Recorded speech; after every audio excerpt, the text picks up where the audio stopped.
Alright guys, today's video is about little things I'd like to see with the DLC or in an update. Some things are like this, quality of life. This weapon art makes you crouch, so why can't you just go into it from crouching? It's stuff like that. Even though, as you'll see in this video, there's ways to get around that if you want to try for maximum stealth shenanigans. You can reasonably catch the standing animation and go into the weapon art with no issue, without breaching cover. But like, why have to? You can already cast some spells while crouching, so why not give it to all the logical things that have a similar stance?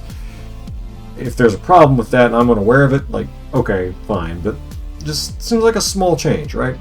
Maybe it's not, maybe it's not, maybe it's harder than I know.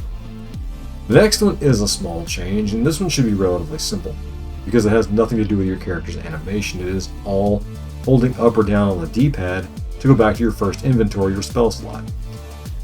If From wants to fix part of the caster problem they have right now, I feel like this would go a long way to doing that, because a lot of times you'll see in the videos I'll get tagged while I'm trying to switch through spells or while I'm trying to go back to, say, Catch Flame.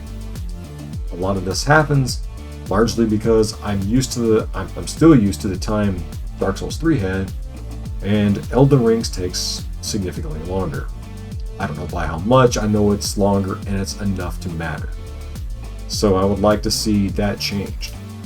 I would also like to see the HUD go back to the way it was in Dark Souls 3, where if you hit up when the HUD was not there and the HUD shows up, it already cycles the spell, as opposed to having an input that activates the HUD and then doing whatever you tell it to do.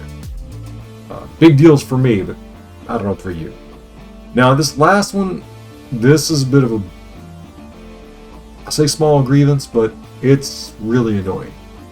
So this, you're going to see a bunch of failed attempts to jump through this, depending on what I edit in and out, depending on how long this takes. Paladine Ray giving me some assistance testing to see if this works or not. And the short of it is, you can jump through the light one pretty easily, but you really can't jump through the big one, at least not in our testing, and not get hit. This is another case of the spell not really doing what it's supposed to. You can just poise jump through this, and if you have high poise, you can just ignore it, take the damage, and slap the caster. What is the point of the spell then? Why does it exist? Now don't give me no PvE answer like, oh, it's only for bosses, because first of all, the giant fire pillar spell is way better than this one regardless.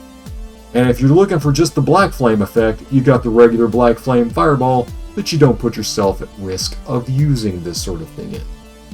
And if you're looking for the percentage, number of hits don't matter.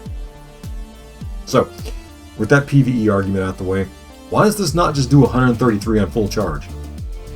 Or over 133 poise damage at full charge? Why does the small one not? Like, you can jump at the small one! Like that, it's silly.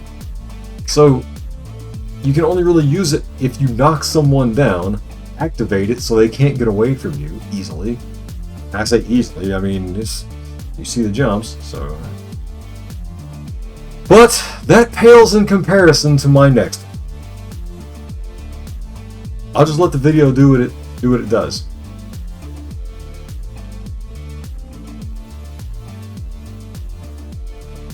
Why is that possible? Lightning, ostensibly from the sky, can be jumped. Jumps are broken. Fix it.